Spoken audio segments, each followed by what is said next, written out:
Pemirsa apa kabar? Mari kita ikuti warta berita PTS tanggal 7 Juli.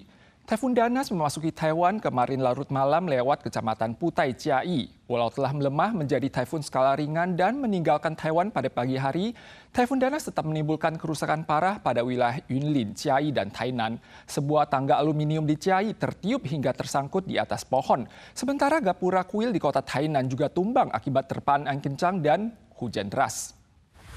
Sebuah toserba rusak parah akibat angin kencang dan hujan deras.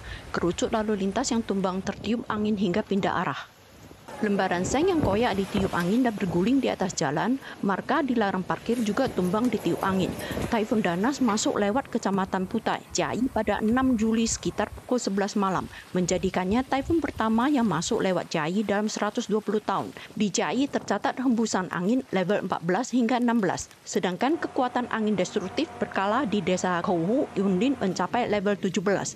Meskipun melemah menjadi taifun skala ringan tanggal 17 dini hari, Danas tetap menimbulkan kerusakan parah di wilayah Yunlin, Chiayi, dan Tainan, terutama di Chiayi.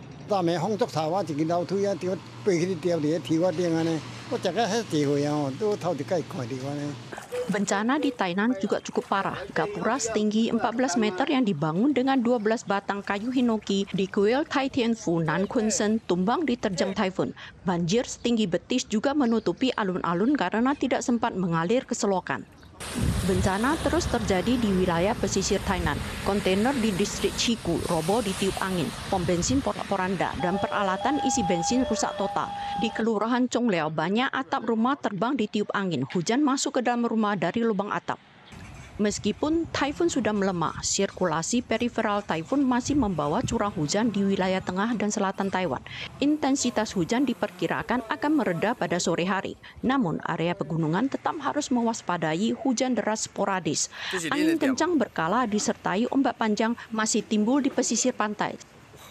Danas bukan cuma menjadi taifun pertama yang masuk lewat Chiayi dalam 120 tahun, namun juga salah satu dari sekian dikit taifun yang masuk lewat wilayah barat Taiwan. Tanpa halangan dari pegunungan sentral, taifun ini membawa hujan lebat di wilayah selatan. Peningkatan kapasitas pompa air di pabrik pengolahan air limbah di distrik Shichin, Kaohsiung menyebabkan pipa air retak dan mengakibatkan banjir parah di area sekitarnya. Kapasitas pemompaan air pada pabrik pengolahan air limbah distrik Shichin, Kaohsiung meningkat tajam. Tanggal 6 larut malam, pipa diduga pecah karena tak mampu menahan tekanan air yang kuat. Akibatnya, air limbah membanjiri sejumlah rumah warga di sekitarnya. Hujan lebat sporadis juga terjadi di daerah Pegunungan Pingtung. Tanggal 6 desa Sizi mencatat akumulasi curah hujan di atas 460 mm. Beberapa jalan industri tidak bisa dilewati akibat longsor di tebing jalan. Danas adalah taifun pertama yang masuk lewat Chiayi dalam 120 tahun dan taifun skala menengah kedua yang masuk lewat wilayah selatan setelah taifun Wen pada tahun 1986. Pakar mengatakan bahwa lintasan Danas termasuk dalam kategori ke-9, hanya mencakup 6,7% dari semua taifun.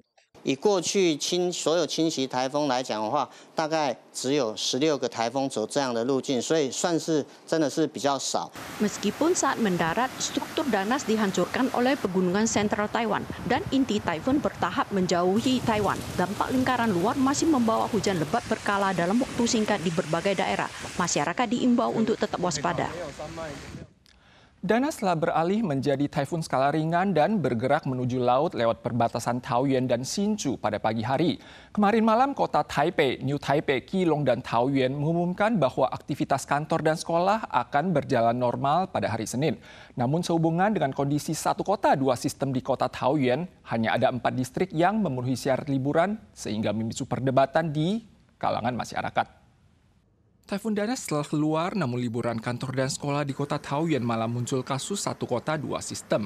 Distrik Luzu, Taoyuan, Guanyin, dan Xinwu di pesisir pantai mengumumkan liburan kantor dan sekolah seiring terdeteksinya hembusan angin kencang level 9 hingga 10. Namun warga tidak puas karena ada beberapa tempat yang hanya dipisahkan oleh jalan, tapi ada yang libur, ada yang tidak, membuat warga kelabakan dalam menuju kantor dan menjemput anak mereka. Pemkot menyatakan wilayah Taoyuan sangat luas sehingga mustahil untuk melibatkan semua wilayah ke dalam cakupan standar liburan kantor dan sekolah setiap kali ada taifun. Taifun Danas turut berimbas terhadap jadwal kereta api dan kereta cepat. Pengoperasian kereta THSR dari wilayah sentral ke selatan sempat dihentikan sehubungan dengan benda asing di atas rel. Sedangkan pengoperasian kereta TRC dengan kursi bernomor pada jalur barat dan kereta reguler rute Toliu, Tainan dihentikan pada pagi hari. Setelah perbaikan darurat, semua kereta baru beroperasi penuh setelah siang hari. Penumpang mengamati papan informasi kereta sambil menenteng koper besar dan kecil. Taifun Danas tiba dan menyebabkan dampak terhadap pengoperasian kereta TRC dan kereta THSR Taiwan. Kereta THSR dari Taichung menuju Chuoying sempat dihentikan akibat benda asing di rel antara Yunlin dan Tainan. Setelah perbaikan, kereta baru beroperasi kembali sekitar pukul 9.40. Kabel dan sarana sinyal kereta TRC juga mengalami kerusakan. Kereta kursi bernomor jalur barat dari Keelung menuju Chaozhou sempat dihentikan dan baru beroperasi kembali setelah siang. Penumpang kereta TRC dan THSR yang tidak sempat naik kereta akibat taifun dapat mengurus pengembalian uang di setiap stasiun dalam waktu 1 tahun dari tanggal keberangkatan. Badan Penerbangan Sipil Tiongkok tiba-tiba mengumumkan aktivasi jalur penerbangan W121 secara sepihak dengan alasan bahwa rute tersebut ditujukan untuk mengurangi tekanan terhadap penambahan penerbangan. Dewan Urusan Daratan Tiongkok menyerukan agar Tiongkok bernegosiasi melalui mekanisme yang ada serta menegaskan bahwa tindakan ini hanya akan memperburuk situasi regional. Pada 6 Juli, Badan Penerbangan Sipil Tiongkok secara sepihak mengumumkan pengaktifan rute penerbangan W121 guna meredakan tekanan akibat bertambahnya penerbangan di zona terkait dan mengurangi penundaan jadwal penerbangan. 民航局今天宣布启用 M503 航线、W121 衔接航线。 Setelah mengaktifkan rute udara M503 dan rute penghubung W122 dan W123 pada 19 April lalu, hari ini Badan Penerbangan Sipil Tiongkok kembali mengaktifkan rute penghubung W121 secara sepihak. Pakar menilai tindakan ini bukan hanya mempersingkat waktu peringatan dini pertahanan udara Taiwan, namun juga berniat menghapus sepenuhnya garis tengah selat Taiwan. Pakar menunjukkan rute M503 hanya berjarak sekitar 6 mil laut dari zona informasi penerbangan Taipei. Jika pesawat sipil Tiongkok menyimpang dari jalur akibat cuaca buruk atau gangguan teknis, pengendali lalu lintas udara Taipei hanya punya waktu respons sekitar 30 detik. MAC menyatakan penyesalan mendalam atas pengaktifan rute penghubung W121 secara sepihak oleh Tiongkok, menegaskan bahwa tindakan ini akan memperburuk situasi regional.